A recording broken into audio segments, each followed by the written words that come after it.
Welcome back. This is part 2 of this lesson. We're going to continue immediately from the end of part 1, so let's get started. Now in my case this took about 3 minutes, but now the status check has changed into 2 out of 2 checks passed, and this means that we're good to continue. AWS will run a few checks on an EC2 instance as the final stage of the provisioning process, so you want to make sure that an instance has passed 2 out of 2 of these checks before you continue. Now you can see just from this item in the list that this instance has been provisioned into US-East-1C. You can also see that this instance has its own public IP version 4 address and public IP version 4 DNS name, so both of these can be used to access this instance over the public internet. And if we scroll all the way to the right, you'll be able to see the security group name, the key name, as well as the launch time of this instance. If you click on the instance, then on the pane on the bottom, you'll be able to access much more detailed information. You've got the Details tab, which gives you high-level, important information about the instance. You can click on the Security tab to see security-focused information, the Networking tab to see details of all the networking configuration. Likewise, the Storage tab will give you an overview of all of the storage.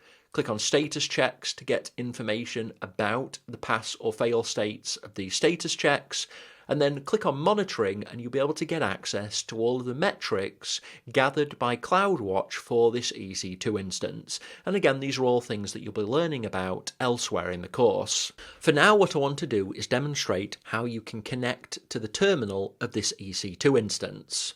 So if you go ahead, we'll move back to the Details tab to keep this easy. Just right-click on the instance and then click on Connect, and this will open the Connect dialog.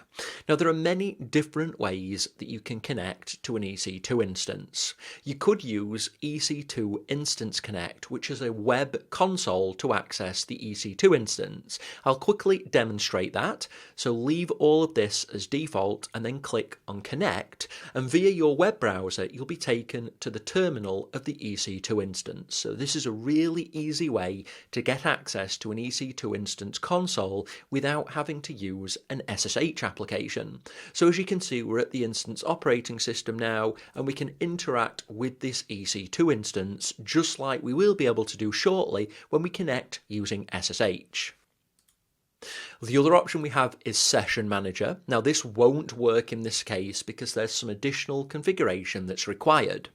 What we're going to demonstrate though as the last part of this lesson is connecting using a local SSH client. So go ahead and click on SSH client and you'll be presented with some information on how to connect. Now what you'll need to be able to connect is a local SSH client, and this comes with macOS, Linux and modern versions of Windows. You'll also need the key file in order to connect, and this is the a4l.pem file which you downloaded earlier. So what I'm going to do is to go ahead and move across to my terminal, and you should do the same. If you're running Windows, this will be your command prompt. Now I've downloaded my SSH key to a specific folder on my local machine, and that's my Downloads folder. So I'm going to go ahead and move to my Downloads folder. On macOS, this is CD space, and then Downloads. This might differ on Linux or Windows, but essentially you need to move to the folder where your key pair is stored. So back to the console. Now the next step is to change the permissions on this key pair file. If you don't change the permissions, then you can get an error, and I want to demonstrate exactly what that error might look like.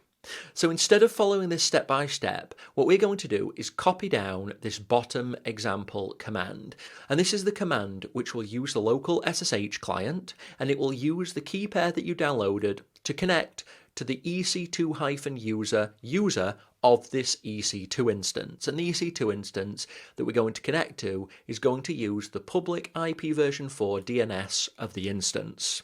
So just copy all of this command into your clipboard, move back to your terminal, and just paste that in and press enter. You'll be prompted to verify the authenticity of this host.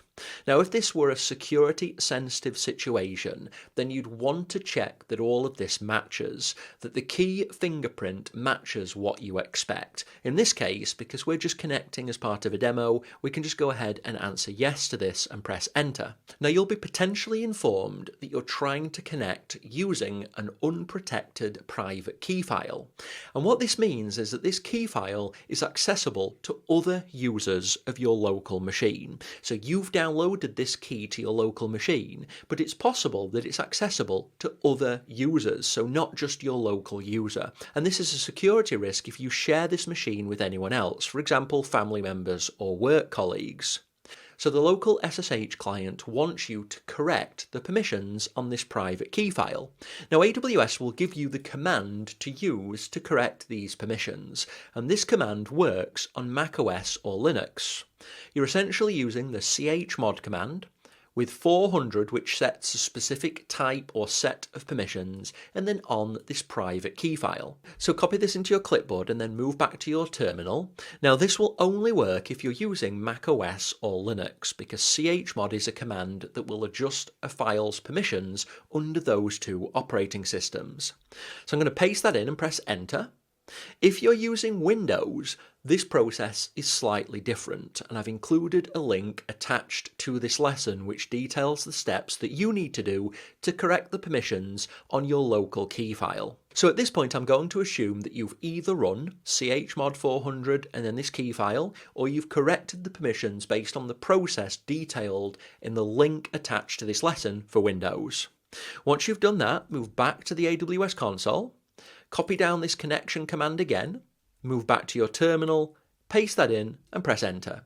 And this time it will connect you to the EC2 instance because the permissions on your local key file are correct. So what's actually happened by using this command is it's connected to this EC2 instance, and it's proven that you have the right to connect to the EC2 instance by offering proof that you control the instance, and that proof is this local key file that you have on your local machine. When you created this key pair within the AWS console, so if you just go back to AWS, go to EC2, scroll down and go to key pairs. When you created this key pair, in our case that's A4L, there are actually two parts to this key pair, the public part and the private part. Now, we downloaded the private part, but the public part is actually stored by AWS on the EC2 instance when it's being provisioned. And so by having the private part on a local machine, it compares this to the public part that's on the EC2 instance, and it allows us to connect. And that's why it's relatively safe for this demo that we have this EC2 instance which can be connected to by anyone on the public internet, because the only party which can authenticate to it is you, because you have this local key file. Now, throughout the course, we're going to be connecting to EC2 instances in various different ways, all of the ways which I've just demonstrated. Using your local SSH client, we'll also be using Instance Connect, and we'll be using Session Manager. Now, if you create any Windows EC2 instances, that's a slightly different process still, and we'll need to use an application called Remote Desktop, but that's beyond the scope of this lesson. Now, that's everything I wanted to cover in this lesson. I just wanted to give you a really basic introduction on how you can provision an EC2 instance. What I want you to do before you finish up is to click on Instances, select the instance that you've just created, make sure it's the right one, should be called My First EC2 Instance, right click, move down and then click on Terminate Instance. Please do make sure it's the correct one. It should be called My First EC2 Instance. It's the one that you've just created, and then go ahead and click on Terminate. If you want to tidy this up completely, scroll down, click on Security Groups, find the security group that's called My First Instance Security Group, and then select it, then click on the Actions drop-down, scroll down, and click on Delete Security Groups. If you get a message telling you that this security group can't be deleted, that's because it's still associated with this EC2 instance, which is still in the process of terminating. So go back to Instances, refresh and make sure it says Terminated, then return to Security Groups. Make sure My First Instance SG is still selected. If it's not, select it, click on Actions, scroll down, Delete Security Groups, confirm that it is the correct security group, and then click on Delete. And now you should only have this one security group in place, which is the default security group for the default VPC. And we're going to leave this. We're not going to touch the default VPC at all. At this point, that's everything I wanted you to do in this video. So go ahead and complete the video. And when you're ready, I'll look forward to you joining me in the next.